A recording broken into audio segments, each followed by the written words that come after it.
In triangle ABC and PQR, AB equal to AC, angle C equals to angle P, and angle B equal to angle Q. Beta, we are given two triangles. In one triangle, we are given that AB equals to AC. Triangle ABC हमें AB equal to AC दिया है.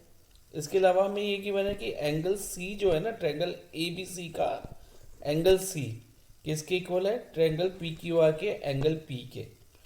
And angle B of triangle ABC is equal to angle Q of triangle PQR के Q के equal है. ये तो हमें बेटा गिवन है. और हमें बताना क्या है कि ऑप्शन ए हमें दिया है कि आइसोसेलेस बट नॉट कॉन्ग्रुएंट, कि ये दोनों ट्रायंगल आइसोसेलेस है लेकिन कॉन्ग्रुएंट नहीं है. बी हमें ये बताना है कि क्या ये ट्रायंगल आइसोसेलेस एंड कॉन्ग्रुएंट दोनों हैं. Both triangle are isosceles as well as congruent. See congruent हैं दोनों ट्रायंगल लेकिन आइसोसेलेस नहीं है. हमें ये भी चेक करना है. नीदर कॉन्ग्रुएंट नॉर आइसोसेलेस, ना कॉन्ग्रुएंट है ना आइसोसेलेस है. तो हमें ये 4 ऑप्शन दिए हैं, इनमें से हमें एक ऑप्शन को सिलेक्ट करना है. तो उस और इसमें हमें क्या चेक करना है कि ये क्या ये दो ट्रायंगल आइसोसेलेस है, और साथ में ये चेक करना है कि क्या ये दोनों ट्रायंगल कॉन्ग्रुएंट है to each other. Are they congruent to each other? तो हम देखते हैं बेटा. पहले हम आइसोसेलेस चेक करते हैं कि दोनों ट्रायंगल आइसोसेलेस है या नहीं. तो अगर हम ट्रायंगल ABC को ऑब्जर्व करें तो उसमें हमें AB इक्वल टू AC दिया है. That mean two side of this triangle are equal. That is AB equal to AC. तो जब AB इक्वल टू AC हो गया और दो साइड किसी ट्रायंगल के इक्वल हो तो वो ट्रायंगल आइसोसेलेस ही होगा ना. जब ये किसी ट्रायंगल की दो साइड इक्वल हो जाए तो उस ट्रायंगल को हम आइसोसेलेस कंसीडर कर सकते हैं. तो हम कह सकते हैं कि triangle ABC is an isosceles. Yes, so triangle ABC तो आइसोसेलेस कंफर्म हो गया कि ये कंफर्म आइसोसेलेस है. अब हमने चेक करना है क्या ट्रायंगल PQR आइसोसेलेस है या नहीं. उसके लिए बेटा जो हमें गिवन है उसको हम यूज करेंगे. सबसे पहले हमें AB इक्वल टू AC दिया है. ठीक है, AB इक्वल टू AC. अगर AB और AC इक्वल है ना तो इनका अपोजिट एंगल हो गया ना. AB के अपोजिट जो एंगल होगा, AB के अपोजिट कौन सा एंगल है? Angle C. And angle opposite to side AC, AC के अपोजिट कौन सा है? Angle B. तो एंगल B और एंगल C भी इक्वल हो जाएंगे. और कौन सी प्रॉपर्टी हमने यूज करी इधर बेटा? Angles opposite to equal sides of an isosceles triangle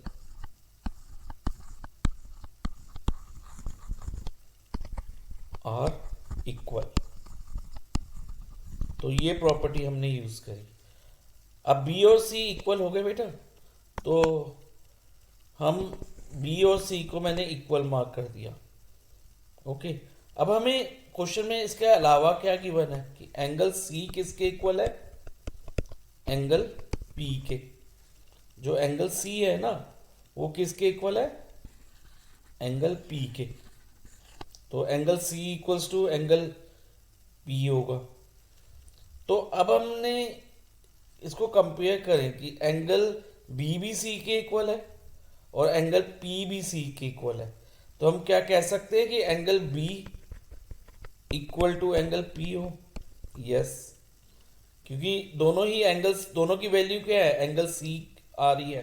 angle B भी एंगल C है और एंगल P भी एंगल C के इक्वल है. तो एंगल B और एंगल P भी एक दूसरे के इक्वल हो जाएंगे. तो इसको हम ऐसे भी देख सकते हैं, ये इक्वेशन 1 है, ये इक्वेशन 2 है. Now from equation 1 and 2 we can say that angle B is equal to angle P हो गई. और मैं इसको इक्वेशन 3 मार्क कर लेता हूँ. ठीक है, अब इसके बाद हमें और क्या दिया कि angle B equals to Q. See it is given here. Angle B equal to angle Q. अब एंगल पी भी बी के इक्वल है और एंगल क्यू भी बी के इक्वल है, तो क्या हम ये कह सकते हैं कि एंगल पी और क्यू भी इक्वल होंगे? यस, दोनों की वैल्यू एंगल बी ही है ना, दोनों का एल एच एस इक्वल है तो आर एच एस भी इक्वल होंगे। सो फ्रॉम इक्वेशन 3 और 4 हम कह सकते हैं कि angle P equals to angle Q होगा। सो पी और क्यू हमारे एंगल इक्वल आ गए। अब ध्यान देने की ये बात है बेटा कि एंगल पी के अपोजिट कौन सी साइड है। ट्रायंगल पी क्यू आर में हम देखेंगे कि एंगल पी के अपोजिट कौन सी साइड है और एंगल क्यू के अपोजिट कौन सी साइड है। तो एंगल पी के अपोजिट हमारे पास क्यू आर है। देखो बेटा, मैं एरो से मार्क करके बता रहा हूँ। एंगल पी ये है ना, तो एंगल पी के सामने क्यू आर है। तो क्यू आर किसके इक्वल होगा? Side which is opposite to angle Q, और एंगल क्यू के अपोजिट कौन सी साइड है? It is P R. तो Q R is equal to P R हो गए। Q R equal to P R, मैं सिंगल मार्क करा इधर, ठीक है इसको, और इधर मैं ए बी और ए सी को डबल मार्क कर देता हूँ। ए बी और ए सी भी इक्वल है, लेकिन इसको मैं डबल मार्क कर रहा हूँ, और क्यू आर और पी आर को सिंगल मार्क कर देते हैं। इसका एक रीजन है, अभी आपको पता चलेगा बेटा। So Q R equals to P R. इसका रीजन क्या हुआ कि sides opposite to equal angles, opposite to equal angles of a triangle are equal, ठीक है। तो इससे जब क्यू आर और पी आर इक्वल हो गए, तो मतलब इस ट्रायंगल पी क्यू आर में भी दो साइड इक्वल आ गई ना। अब किसी भी ट्रायंगल में अगर दो साइड इक्वल हो जाए तो वो ट्रायंगल आइसोसेलेस कंसीडर कर सकते हैं। सो हम कह सकते हैं कि triangle P Q R is also isosceles. अब ट्रायंगल ए बी सी और ट्रायंगल पी क्यू आर दोनों कंफर्म्ड आइसोसेलेस ट्रायंगल है, ठीक है। सो ऑप्शन ए में आइसोसेलेस है, ऑप्शन बी में भी आइसोसेलेस कंफर्म दिया हुआ है, लेकिन ऑप्शन सी में नॉट आइसोसेलेस लिखा है। तो ऑप्शन सी को तो हम निग्लेक्ट कर दें, क्योंकि तो आइसोसेलेस तो है ही ना बेटा। और ऑप्शन डी में क्या किया है? नाइदर कॉन्ग्रुएंट नॉर आइसोसेलेस, ना कॉन्ग्रुएंट है ना ही आइसोसेलेस है। लेकिन अभी अभी हमने प्रूव किया आइसोसेलेस तो है, चाहे कॉन्ग्रुएंट हो या ना हो अलग बात है, वो हम चेक करेंगे। लेकिन अभी के लिए हम ये कह सकते हैं कि दोनों ट्रायंगल आइसोसेलेस है। सो इससे ऑप्शन डी भी रॉन्ग प्रूव हो गई। अब बचा ऑप्शन ए और ऑप्शन बी में से हमारा आंसर क्या रहेगा। अब हमें इसके लिए क्या चेक करना है कि दोनों ट्रायंगल कॉन्ग्रुएंट है या नहीं। तो इसके लिए बेटा अब एंगल बी किसके इक्वल है? क्यू के। Angle B is equal to Q हमें गिवन था क्वेश्चन में ही। और अभी अभी हमने ये भी प्रूव किया कि angle C is equal to angle P है। C is equal to angle P है, यस ये भी है। एंगल सी और एंगल पी भी इक्वल है।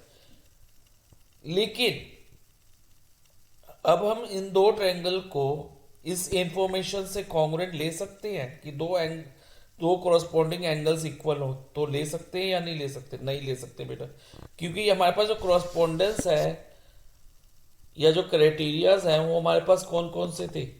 एक था ए एस से angle side angle, angle angle side, या फिर एस ए एस, और